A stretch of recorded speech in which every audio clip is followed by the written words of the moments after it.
Welcome back to the Breakfast Show 2. Joining me this morning is Derieck Hodges from Anchor Pointe Wealth to talk about those financial stocking stuffers you can find ahead of the holidays. All right, so let's start with charitable giving. Can you itemize your tax deductions? Yeah, so if you have enough itemized deductions, things like medical expenses, your property taxes, your real estate taxes, some mortgage interest, you can definitely do that. And so one of the things that also you can itemize is charitable giving. So right here before the end of the year, great time to think about that. It's kind of a way of, the stock market has given us kind of this lump of coal this year. And so charitable giving is one of the things that we can do to try to help soften the blow of a down market by lowering our taxes. And so then, should you consider a donor advised fund a special charitable giving tool? Yeah, we love those. So where that can be super effective is if you want to give a larger amount of money in a specific year. So let's just say you had a really large year, maybe you got some bonuses or commissions or something.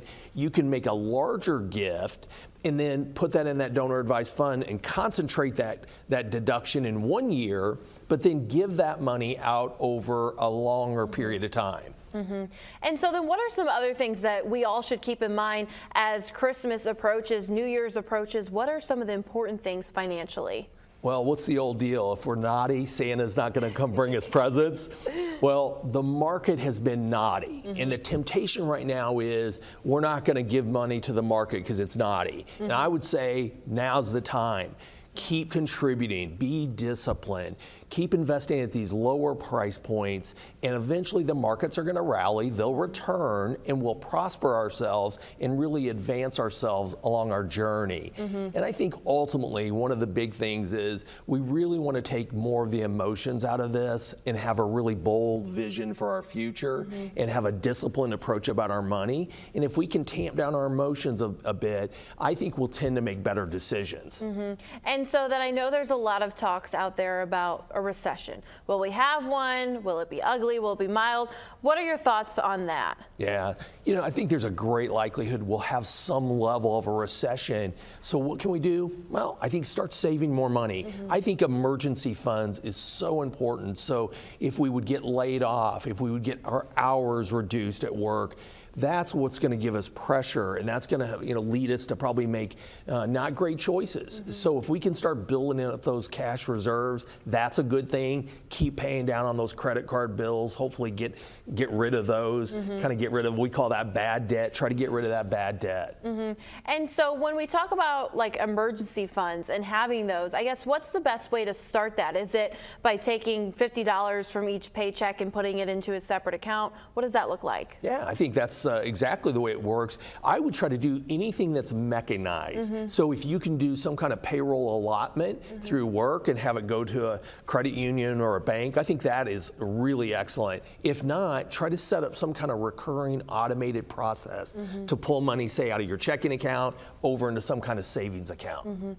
And would you say, with the new year coming up in less than 2 weeks, that money saving is probably one of the biggest New Year's resolutions out there? Oh, I think so. I think money saving and probably related is just making good choices, how we spend that money. And so then I guess what's the best advice on how a person can tackle that New Year's resolution and keep up with it? I feel like we often find ourselves slacking off after the first month and we're just back to old habits. Well, okay, another kind of dopey Christmas analogy. Santa had Rudolph on the front of the sleigh. We need something to guide our financial sleigh. I love the idea of having powerful goals and then try to build our financial decisions around those. Because I think if we tend to have some kind of powerful goal in front of us, I think when we get to that intersection of making choices with our money, generally, I think we'll go toward the things that matter more to us rather than those impulsive decisions that really all of us have made, and oftentimes we regret it.